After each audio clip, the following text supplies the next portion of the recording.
My dad has always said growing up that being an Indian is a legal issue and you need to know the laws that are put on you because since I was born, the Indian Act has been enacted on me. This is the Deep Fryer Podcast with Joe Fries, and I'm pleased to be joined by Kylie Jack. She's an exceptional young Indigenous woman originally from the Okanagan, and she's using a modern technology like TikTok to help revive the language of her ancestors. Kylie, welcome to the show. Thank you for having me. Okay, give us your life story in a very small nutshell, please, before we get going here. Okay. First, I'll introduce myself in my language. So, hello, good day, everybody. My name is Kylie Jack. I am Syilx Okanagan from the Penticton Indian Band and from the Osseous Indian Band on my mother's side. I'm currently a third-year law student at the University of Victoria in the Indigenous Law program. And I'm also in my first year of the Syilxian language bachelor degree with the University of British Columbia. I don't know, growing up, I basically played every sport, but I went to college on a golf scholarship. So that's mostly my specialty. Okay, you neglected to mention that you played NCAA Division II golf while at college, but we're going to circle back to that at the end because what we're going to talk about tonight is your TikTok videos. Kylie and I, for the audience, Kylie and I never met each other. She came onto my radar late in 2022 when one of her TikTok videos came across my Twitter feed. This particular video, it's 30 seconds long, and in it, she deconstructs the word Syilx.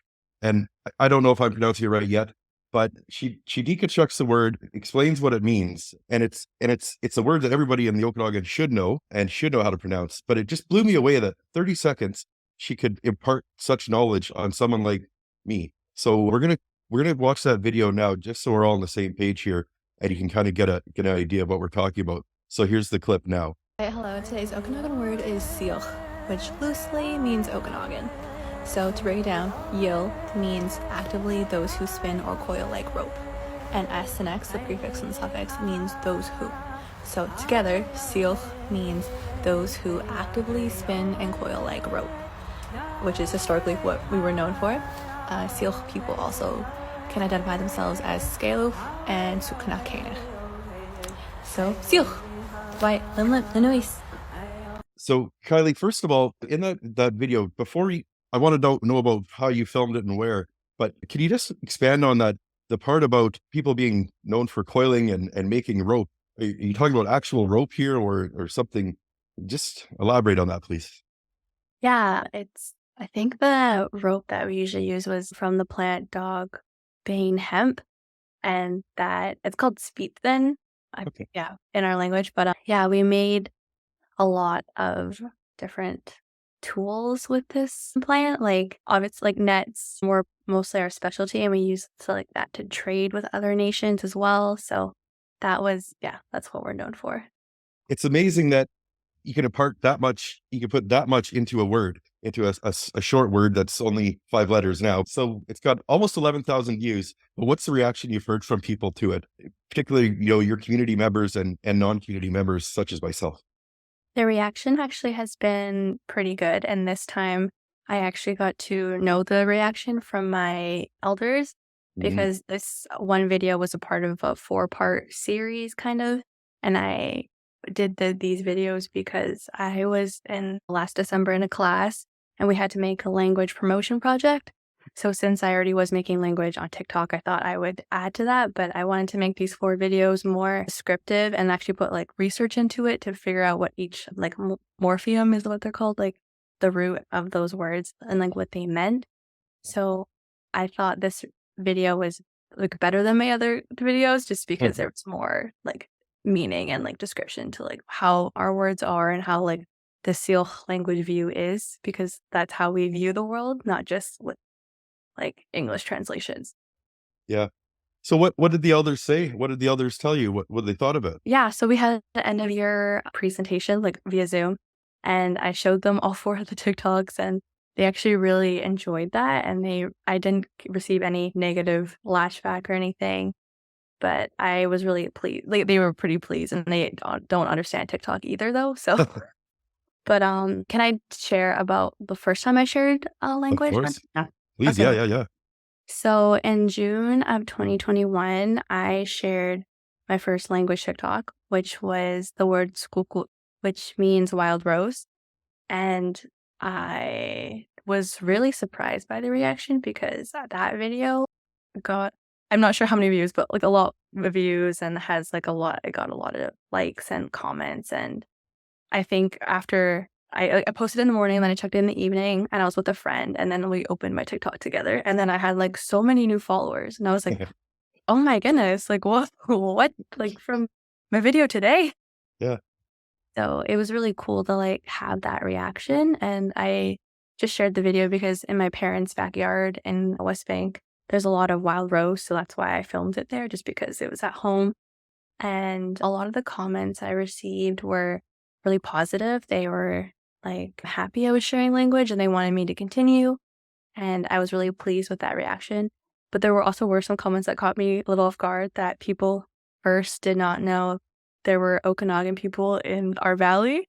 They were just like, well, there's indigenous people here. Like, yes, like you did. There's indigenous people everywhere. But also, yeah, they didn't know that we still had a language, so that was surprising, but also I'm glad that I could help people understand that we are still here, like Puti Yeah. Kumbala, that's a big movement in our Syilx territory, so I'm glad that that's the reaction I've gotten. So Kylie, I guess we should back up a little bit and perhaps you can just give us a bit of background on the Syilx language. And I'm curious at when the Syilx nation population pre-colonialism, how many people were in it? How many people were speaking the language and how many people speak the language today, would you say? Yeah, so obviously before contact, everybody would have spoken in Syilxian. That I'm not actually not exactly sure what that number would be. I have a feeling that our population was way bigger than it is now. Yes. I know my Penticton Indian Band, I think we have 1,000 members. I could be so off, but we have, the last number I could get from 2018 was we had 132 fluid speakers within our valley, which is not enough. And like our language is endangered. Yeah. So there has been many language revitalization projects that have been going on, especially in the last 50 or maybe 20 years.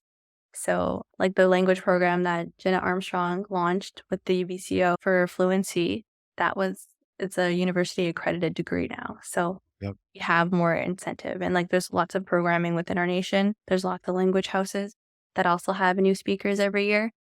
I know the Syilx Language House has up like 20 people each year to do their 1 year language fluency like program. So, there's definitely new speakers every year. And like, it's definitely going upwards, and I'm happy, like, with the state that we're going towards. The loss of the language as personally, I grew up in an English speaking family. That's the only language I speak. And I can't even fathom what it would do to a people to have your language systematically taken away from you, as happened to Indigenous people in Canada through residential schools, etc. Can you kind of put that into context for us? Help us understand. Was it akin to someone coming and saying, "You shall no longer speak English. You're going to speak this other language"? Exactly, but I would say worse because the children were stolen from their families and from their land to go to, in the Okanagan, they went to St. Mary's or they went to Kamloops, like residential school. And actually, yeah, my father is a residential school survivor. He went to St. Mary's, and then grandma on my mother's side also was a survivor. So it obviously did a number on both of them because they both don't speak. Can't imagine what that was like, but I know my father and my grandma, and also my grandma who was fluent on my dad's side, they're both very happy that I am speaking and like learning language because I'm taking back what was stolen from them. Yeah. That's a nice way to put it. I want to circle back to your TikTok channel. Now, obviously some of the material we're talking about here, residential schools, the loss of languages is serious, deep stuff. But you've also got some fun stuff on that channel. You've got some videos about aunties, some snagging tips. Can you just tell us what those are all about? I presume it's a bit of lighthearted fare to go along with the rest of Yeah, definitely. I don't think my TikTok is not definitely like language based only because I did start with humor. Like it's mostly like native humor that I go off of. But I don't know. I just wanted to make my TikTok more of like me. So I think me is like jokes, but also language, which is serious. I haven't added any law there, but maybe I will in the future. The other thing I wanted to have you touch on was, can you clear up? I often hear at events and different ceremonies, I hear why limlimt. Is it appropriate for someone like me, a non-Indigenous person, to say that to an Indigenous person? Am I going to be taken as trying to be facetious or anything like that? Am I going to mangle it? Help ease my anxiety here.